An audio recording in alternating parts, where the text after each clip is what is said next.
Hi everybody, happy Tuesday.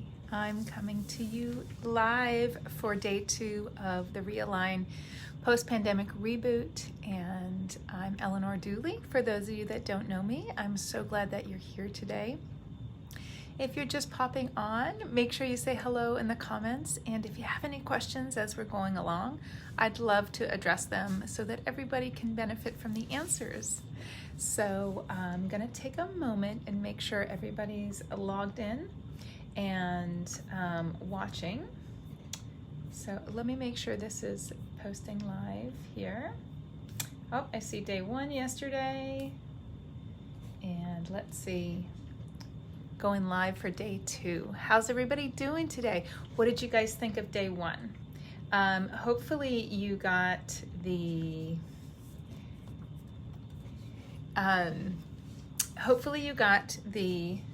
let me turn this on. So we've got it. Okay. Hopefully you got the email if you weren't able to be here live, and any of the information, those of you that signed up to be VIPs, you got your epic morning routine. For anybody that's interested in that, you can also find it on my website. So what I want to talk about today is understanding how you feel, because it's something we often overlook, and we often blow off the answer when somebody asks us.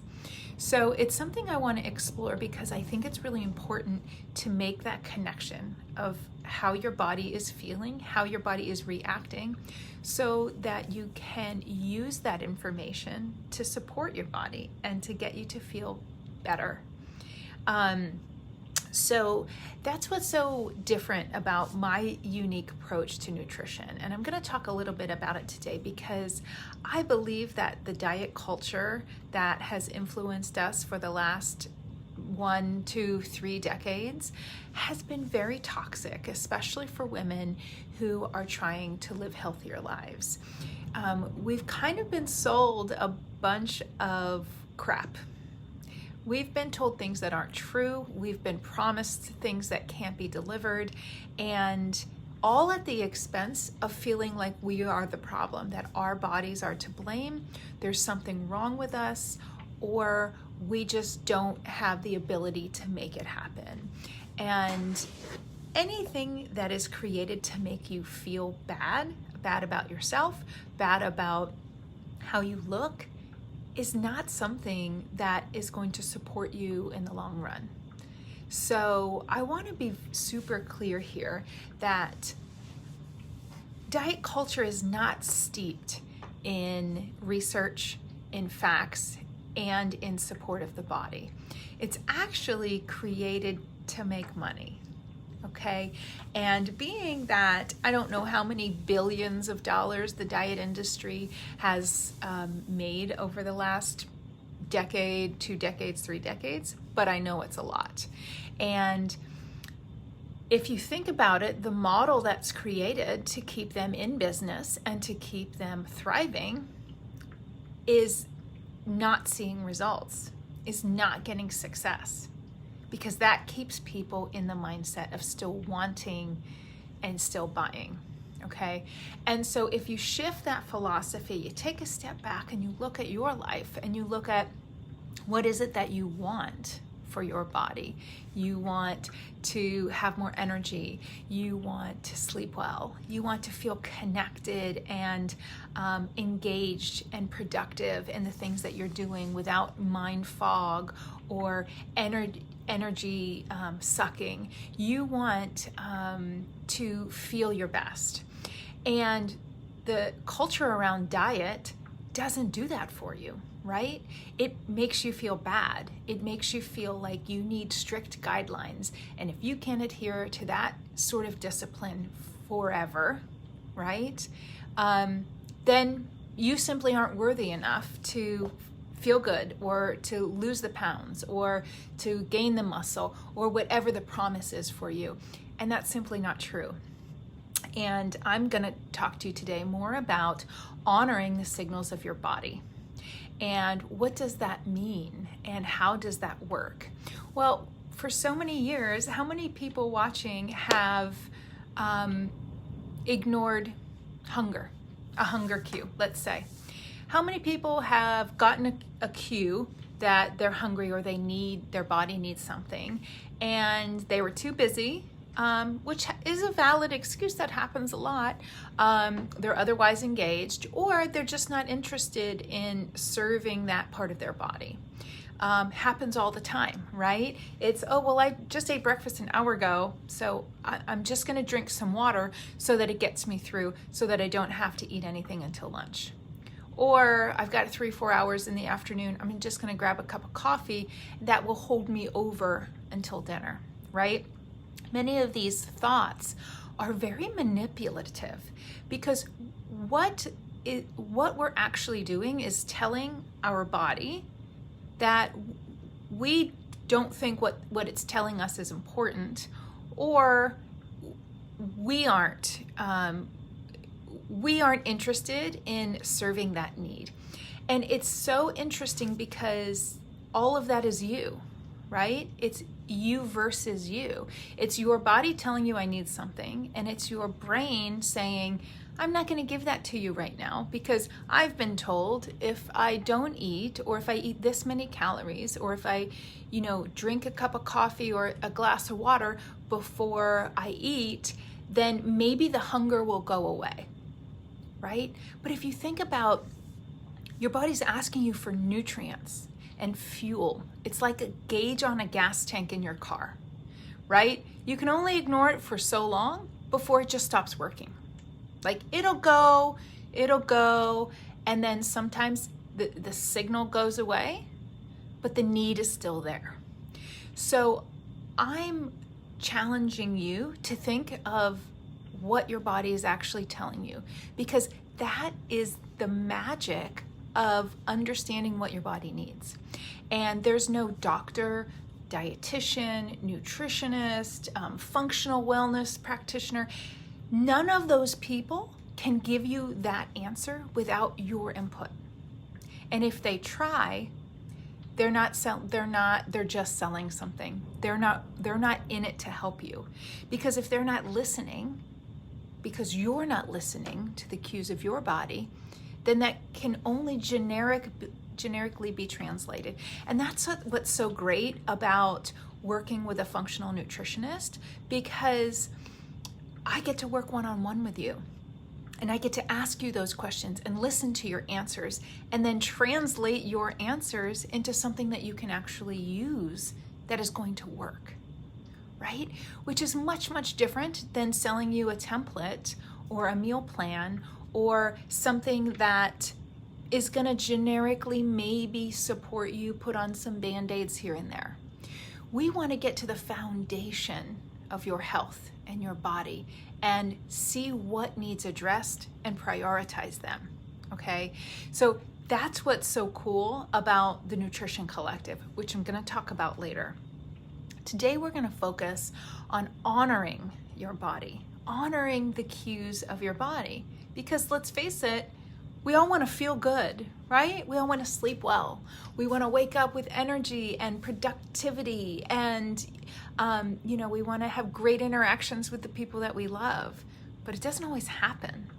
And up until a year or two ago, it was not happening very often for me.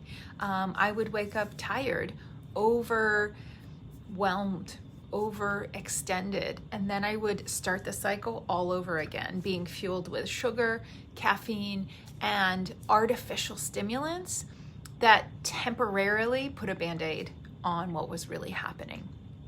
So I want to tell you that if you feel hunger, it's actually a really, really good thing, okay? So you can rejoice in the hunger, because nobody actually says that, right? The diet cues, the diet culture tell you to ignore your hunger or to push it aside or to put a Band-Aid on it, right? But I'm telling you to honor it. And it means that your body's saying, it trusts you enough to say, hey, I need some fuel, I need some nutrients, and I need them soon because I'm running low, I'm running on fumes. And understanding that cue. So What does that mean? Does that mean I go get a bag of chips? Well, you could, right? There is energy in a bag of chips, right? There's how many calories? 300 calories in a small personal bag. I don't know exactly, but let's just use that for an example. You are getting, but you're not getting nutrients. That's the twist. So when we reach for those things, we reach for the sugary drinks or a soda or, candy, unwrapping the little Hershey Kisses on the front desk, those kinds of quick bursts of energy. Yes, it's giving you caloric energy, but there's no nutrients. So it creates a steep rise in your blood sugar and energy, but it also causes a crash. So what you want to do to honor that hunger is to find an energy source that is nourishing. And the one that the brain loves the most is carbohydrates, okay? It loves getting glucose and energy from carbohydrates. So how do we manage this, right? Well, if you can get a complex carbohydrate, so one that doesn't break down quickly in the body. Quickly would be things that are processed, like, white bread, that bag of chips, candy, sugar, things like that.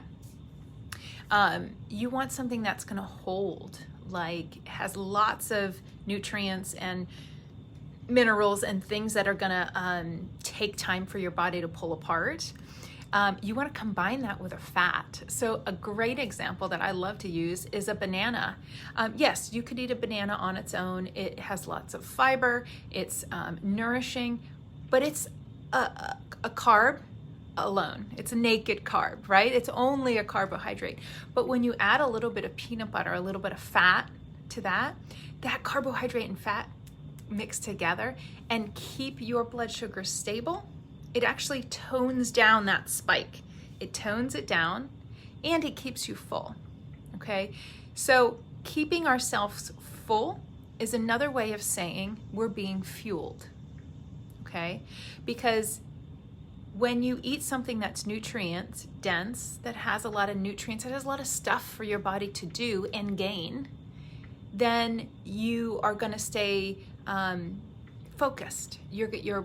All the systems are going to be running together. But if you're going for that quick source, whether it's a cup of coffee, whether it's some candy, you're going to burn through it quickly, and then your body has the burden of turning it to waste. And a lot of times, if there's chemicals involved, if there's artificial ingredients, if it's non-organic, if it has chemicals involved, then it creates a much more difficult problem for your liver to detoxify. Okay, so are you listening to your body? Write a comment below. Yes, no. Are there times when you've ever ignored the cues of your bodies? Yes or no? I know for me the answer is yes, I've ignored cues before, and now I take them much more seriously because I want to feel good. And so there's a disconnect, like in our society, of doing all the right things and feeling good, because you can't have both, right? But that doesn't really jibe well either. You want to do things that you love. You want to create a lifestyle that you enjoy, instead of it feeling hard and it feeling pressure to do the right thing, even if it feels bad. And I just don't believe in that philosophy. I don't believe that you were created, your heart, your spirit was created to live a life that you don't enjoy. So how do we interpret the needs of our body? Well, we need nutrients, like I mentioned, fuel, and hydration. These are the basics. But you know what? A lot of people aren't even addressing these. Because if we can get these aligned, then it's going to create happy digestion. And when digestion is happy, your body can absorb all of the goodness and the nutrients from your food, and it can assimilate them. It can use them properly.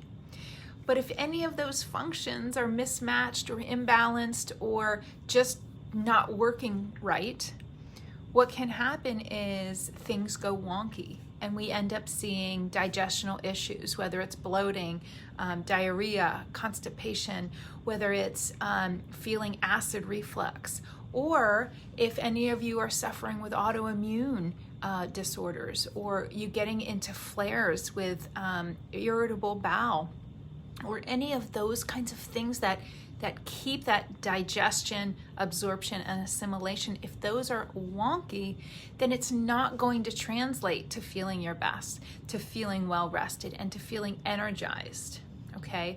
So what you can do is look at what you're intaking.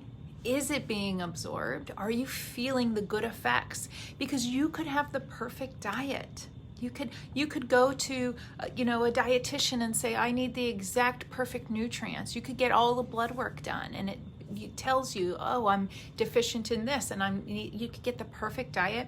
But if after it leaves your lips and goes into your system, if it's not being utilized properly, it won't matter. You still won't feel, you won't lose that weight. You won't feel that energy.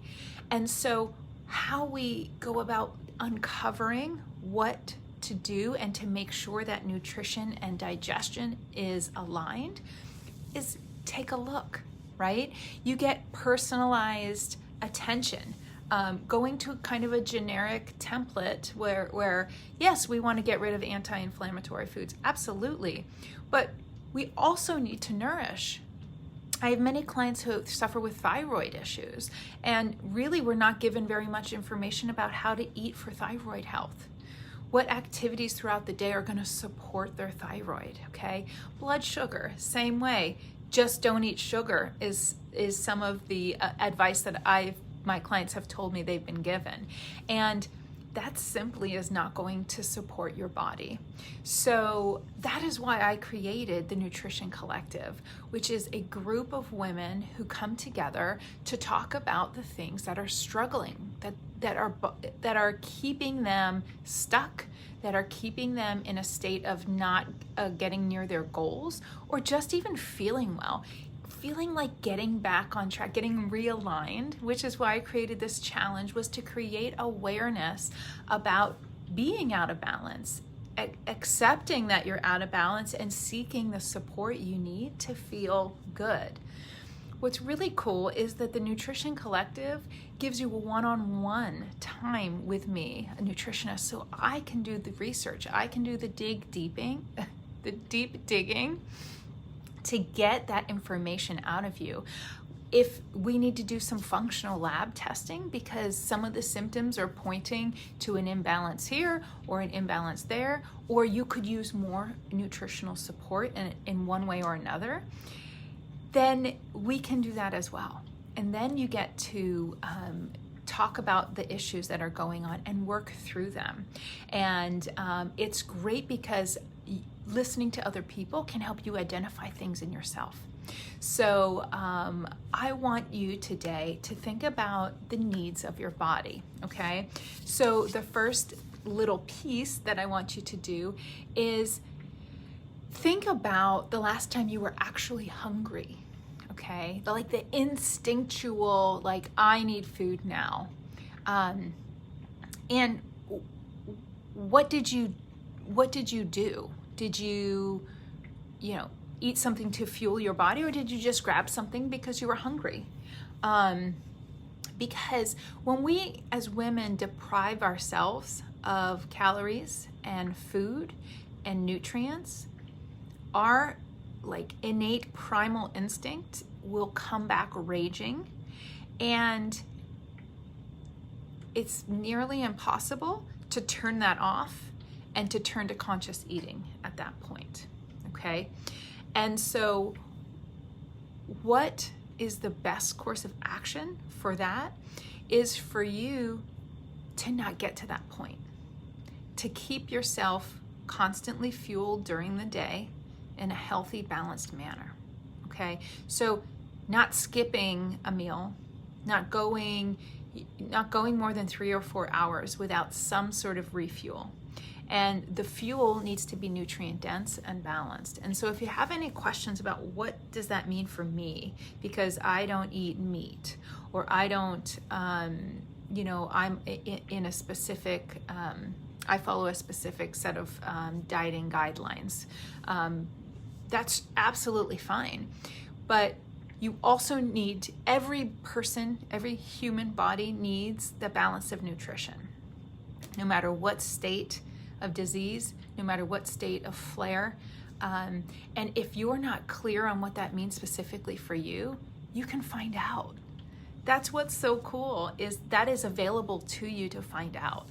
So if you're curious about that, reach out to me and I will lay it out for you.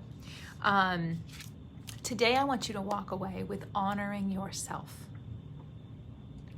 Honoring the cues that your body has told you. Did you wake up today and your body say, I'm not ready to get up, I need more rest? Is that a valid request? Everybody needs to be hydrated. Everybody needs to be fueled. And honoring those cues is what is going to help you connect your intuition to your nutrition and get you feeling amazing.